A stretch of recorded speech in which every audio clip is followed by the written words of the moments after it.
You are listening to 17 Carat K-Pop. For more information about this show, as well as the other show I do, How to Stan, visit 17caratkpop.weebly.com and subscribe to my newsletter at howtostan.substack.com. K-pop interviews, album reviews, and more. Subscribing is free, but if you want to continue to support my work, feel free to donate. Click the Support the Show button on the homepage at 17caratkpop.weebly.com. Hi everybody!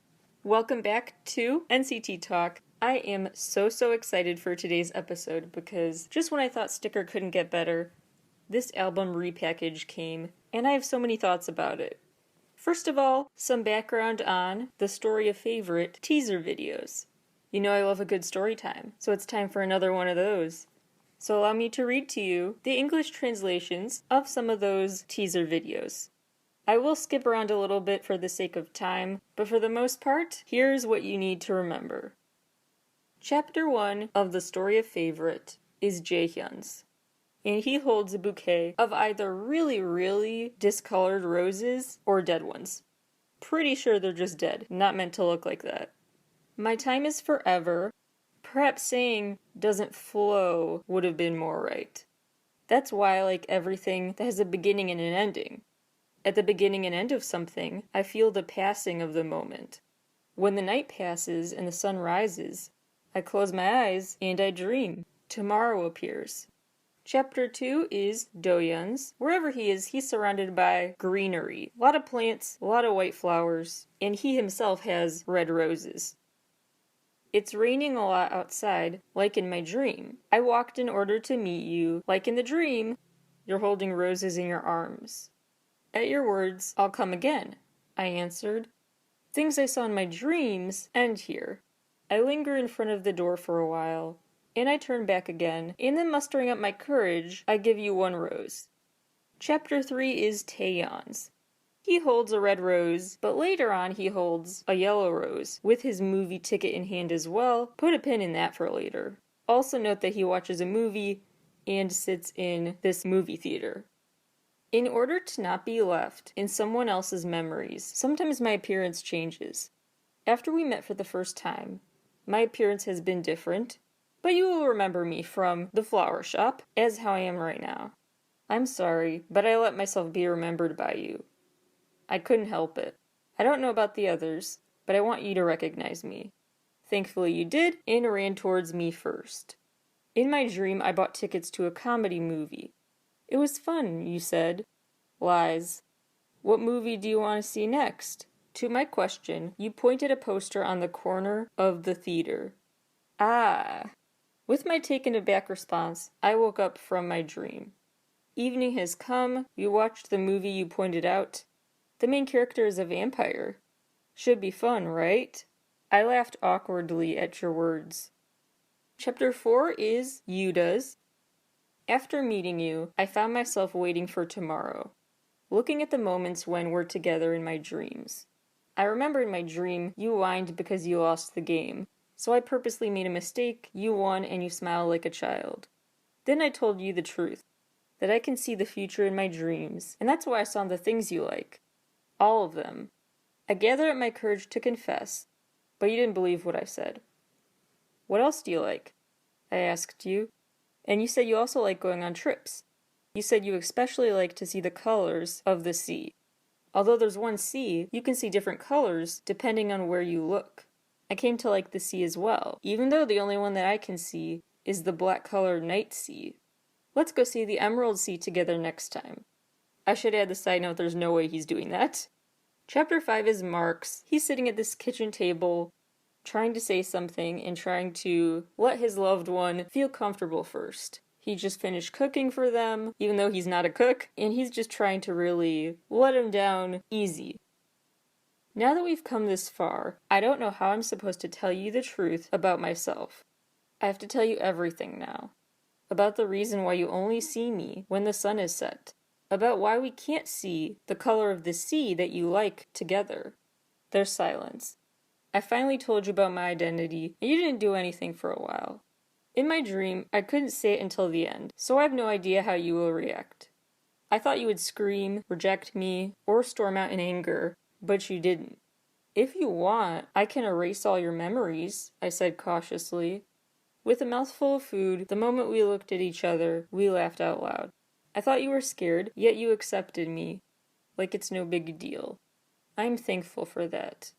The more we valued each other, the faster time passed like a fast-forward button. Chapter 6 is Johnny's.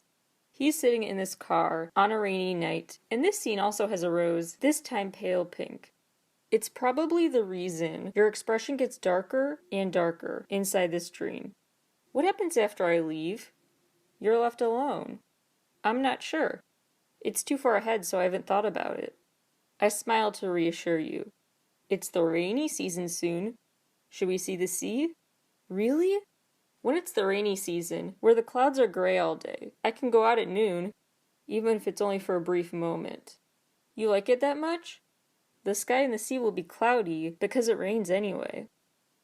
If you remember any of these monologues, any of it, it better be this next paragraph. You'll see why later.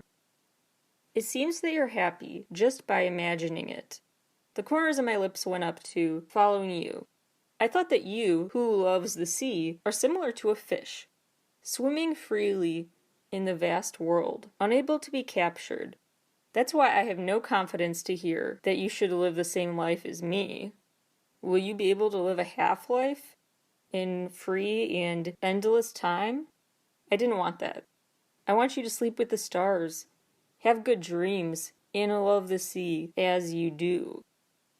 On my way back after driving you home, you weren't there, but the car was full of your presents. What should I do after you left? Chapter 7, Junwoo. He's got his arm on the front gates to someone's house. On the day when we promised to see the sea together, I found out through my dream that it won't rain that day. I was trying to say I'm sorry, but you didn't pick up your phone. When you finally picked up, your voice was so painful, I woke up from my dream. He talks about putting this pendant around his lover's neck, saying, I'm sorry, I can't go to the sea with you. I really do want to make it up to you. Also seems noteworthy that a tattoo visible on his arm is of a rose. Now our time flows together. Chapter 8 is Tail. His head's on a table. He's looking very sad. He's got a blue rose by him. You no longer appear in my dreams. But then you came to me in a scene I didn't see in my dream. You handed me a blue rose. Do you want to play games? Should we listen to a song? You laughed as if nothing happened. What should we do tomorrow? You asked. Hearing that, I hesitated. I want to ask, do I have dreams? No, you answered casually. It's strange. What is? I feel like you'll disappear. There's no way I'll leave you and disappear. I put the blue rose in the place that can be seen well. Despite that, the nightmare continues. Chapter 9 is Haechan. In my dream, you eventually left me. And even though I know it's a dream, I opened my eyes out of pain. I didn't see the rose that you gave me. I ran to you because I got nervous. The rose in his scene here it's a single red rose in a vase, replaced by a white rose. Also worth noting, he's in another greenery-filled room full of yellow flowers. Then and now, I was happy. Swallowing my tears, I closed my eyes tightly. I know that this is all a dream, and I couldn't turn it back. Please don't go. The finale video features all of them at some point. It starts with Jaehyun by Pale Pink Flowers. It's a rainy day. He's looking longingly out the windowsill. What appear to be fish tanks are where some of the roses sit. They sit in fish tanks, and remember the fish comparisons from Johnny's monologue? Keep all this in mind. After you left, I continued dreaming. In my dream, we're back to the times when we were happy. I changed my appearance, and I sometimes make different choices. Perhaps I could have made you smile more. If I had made you cry a little less, maybe I could have kept you by my side forever. No matter how hard I tried, nothing changed in the end. After you left, we stopped. But I continued to flow, and that drives me crazy. I go back and forth endlessly. into our terrible destiny that has been shattered. No matter how many times it is, it won't change. I can't help but to love and love you again. Then I close my eyes, to go to meet my C that I can't see now, and to meet my you that I can't reach. Okay, before we analyze all that, I think it's worth recalling parts of the monologue from the NCT 2020 release, The Past and Future, where they said, "We are imputed to the community, which makes general world of conscience just a buildup of sediments. Beyond the horizon of the sediment, there is another world, named the unconscious. This world is a world made of filtered events. It keeps expanding limitlessly from the deep sea, created by filtration from the sea of unconscious. It is also a limitless medium and can connect dimension to dimension." And if you recall on, I believe, NCT Talk Volume 10, I talked about what they reference there, the sea of unconscious. It's a concept by Carl Jung, and he describes a state of being that creates this endless release of material, of thought, of feeling.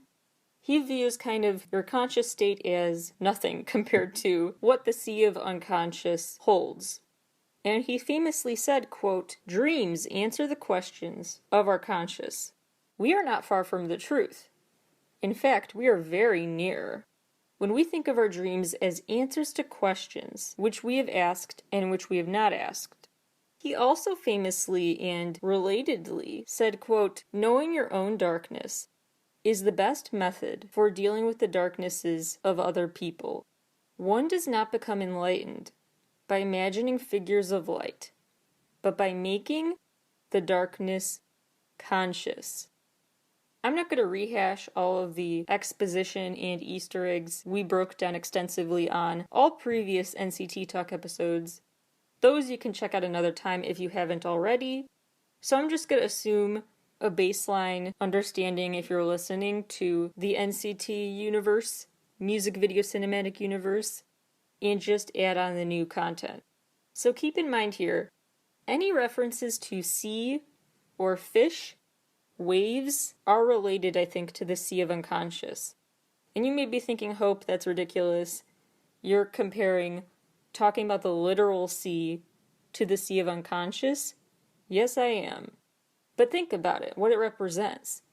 And the fact that a random fish tank that seems to show up in a lot of NCT content, like yesterday, and now it's a flower vase substitute, I guess, feels like it's not so random now. It's got a lot of meaning to it.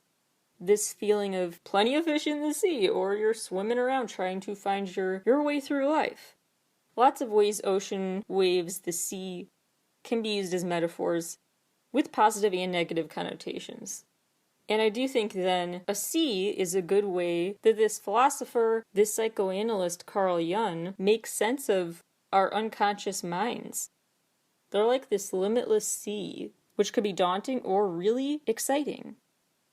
You'll notice in both these teasers and the new music videos, a lot of symbols in previous NCT releases come back. More rooms with greenery, lots of flowers. At one point in this video, there are falling red flower petals. Just like in 10 Solo, Dream in a Dream video, where white flower petals rose up, and in that video the red flower petals rained down. Red lights, white butterflies.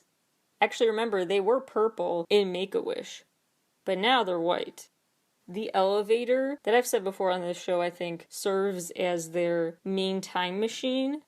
It looks like a metal elevator, but I think that's the box they use to get from dimension to dimension. That is back in those dance scenes in that room. Those metal things, I think those are more of the time machines. Those plastic curtains are back by the side of the tub here. They were also in Boss and the wavy version of regular plastic sheets, trying to maybe ode to covering up a crime scene or something, I don't know. Shards of glass on the ground, references to dreams, sleep, nightmares, the passage of time. A notable detail about them changing worlds is that if one of the worlds has different sized people, a Horton Hears a Who type of situation, this makes sense. How in the sticker promo pics, there were these mini white figures on tables, mini figurines. In this music video, in some scenes, in the background are those white figures full size. Maybe not the same ones, but white statues again. This time, full size feels very intentional. The other thing I want to bring your attention to are the auditorium scenes I told you to remember for later. This is when the bigger SM Entertainment universe comes into focus. Because remember, all of these artists' worlds are connected. And one of those ways is kind of this dream within a dream concept, world within a world concept, but also kind of a movie within a movie or a show within a show happening here, where it seems like the members themselves are in the audience, at least at times. Remember, Taeyeon, in his Super M individual teaser, was in an auditorium watching a movie. Now he's back there for NCT's work. Some of the scenes the members are in here are reminiscent of other SM artists' videos. The cliff scenes here, the gray landscape with just a pop of red, definitely brought to mind Taemin's Goodbye video. There's also quite an early EXO era-esque look to the gray skies, gray cliff scene.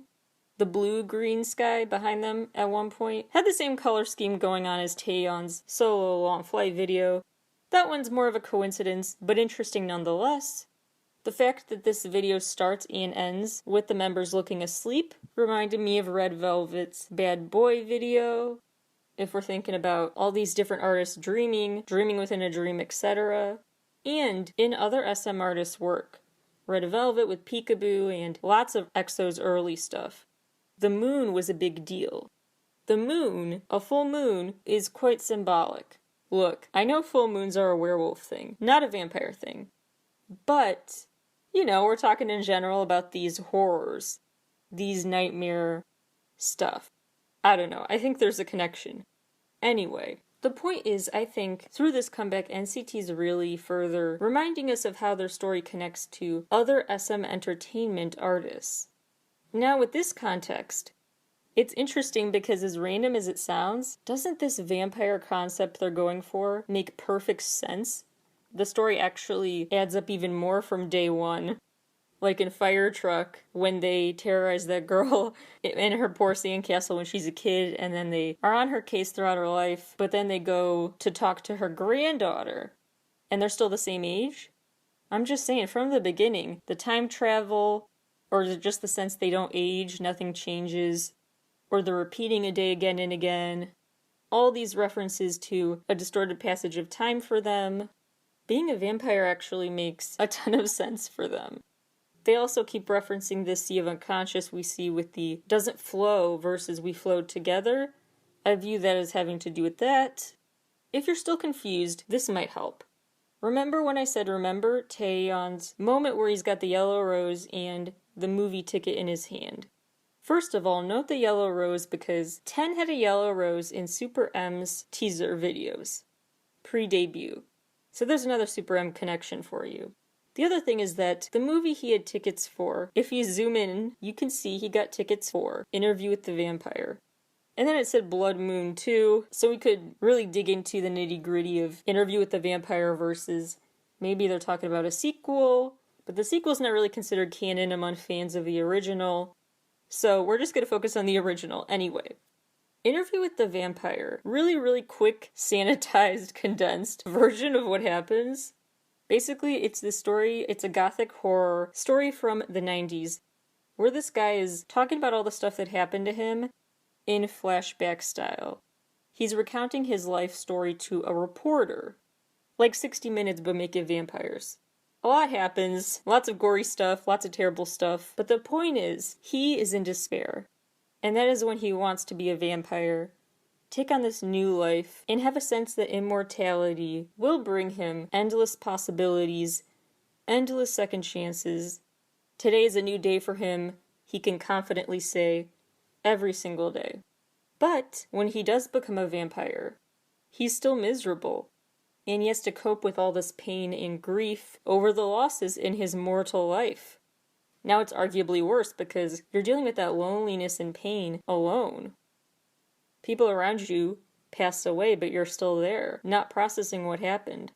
He eventually sees the vampire who had turned him into one, living as a recluse in a mansion. So, okay, the mansion part sounds nice, but the point is that he's lonely. And that, I think, is the angle of NCT's story arc. That the questions they're pondering in these monologues, it's not this cute, blissful, sunshiny vampire romance story. To me, it seems more philosophical, introspective, and personal.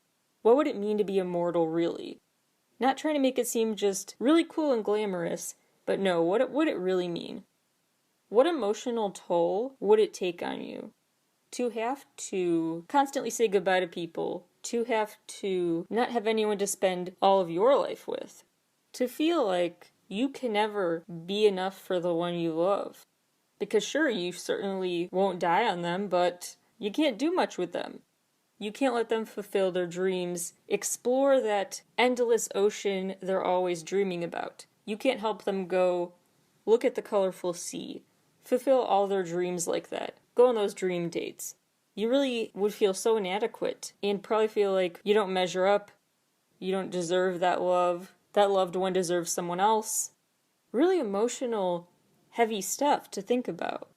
If you love someone, how burdened you might feel if you knew you couldn't give them everything they desired and deserved. That you were preventing that fish from exploring the sea. But are you? Or is that just a dream? Or a nightmare? Those lines between dreams and reality, super blurred. That's where the sea of unconscious is in play here. I have mostly just developed and edited my working theories. I don't have clear-cut answers for you today. We'll talk in an upcoming episode. I think I know who Sticker is. But that's another conversation. So, more questions than answers are raised right now in their story, but I think that's worthwhile and important.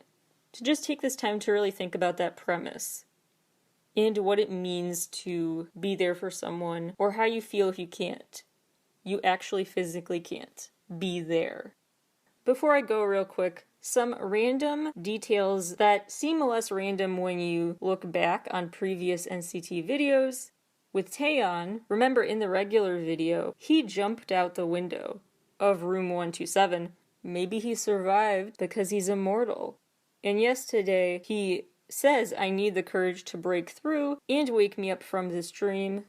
Johnny previously said in a monologue, all that we see is but a dream within a dream.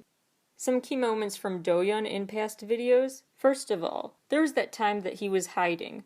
Maybe from the sunlight, maybe at a deep level from himself or something like that. But in the boss video, Doyeon locked himself in a room with like a bajillion locks on the door, hiding out from something.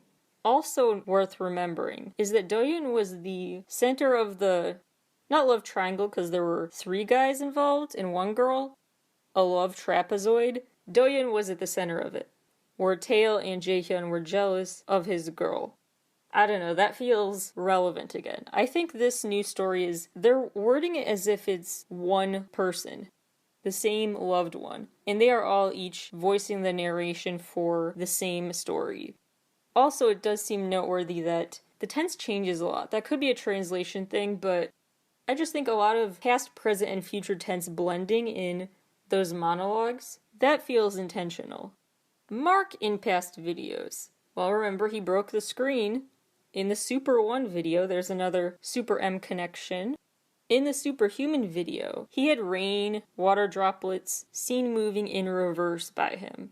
Maybe time was going backwards, I'm just saying. Okay, this one is a stretch, but I thought it would be worth sharing anyway, because why not? Jungwoo levitates. Not always because he wants to, but in Superhuman he's levitating in a state of floating in the air uncontrollably. Well, now we learn he has that butterfly literally inside him. I'm just saying.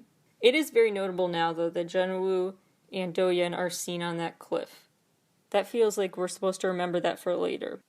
Haechin in previous videos has been followed around by those hooded figures. He also broke the screen at one point. He's kind of got a target on his back. He knows what's up. Yuta is definitely a vampire. The red eyes close up, the scenes with the tub. He's one of the evil characters, if there is one, I think. Jaehyun, with his bite marks, then, I think he was probably bit by Yuta. Or someone else. He was probably mortal. I'm trying to just figure out what is they dreamed that versus that's what really happened. Are they vampires who dreamed about mortality or vice versa? But that confusion is intentional, part of the story's lore, and excitement for the next chapter. There is a lot more I could say, but I'll leave you with all that to think about for now. In the meantime, if you want a little more of an album and video review, that will be up on my website. If it's not by the time this episode is out, it should be very shortly after, ideally within 24 hours of you listening to this. You will also see at howtostand.substack.com, or if you went to howtostand.substack.com and subscribed for free to my newsletter, it'll be in your inbox by then. But I will have more of a thorough favorite breakdown as a new newsletter edition. So stay tuned for that. And this week I also will get back to more 17 content, miscellaneous K-pop headlines, some K-drama content, and more surprises. So stay tuned. Thank you all for listening as always, and I will talk to you all again very soon.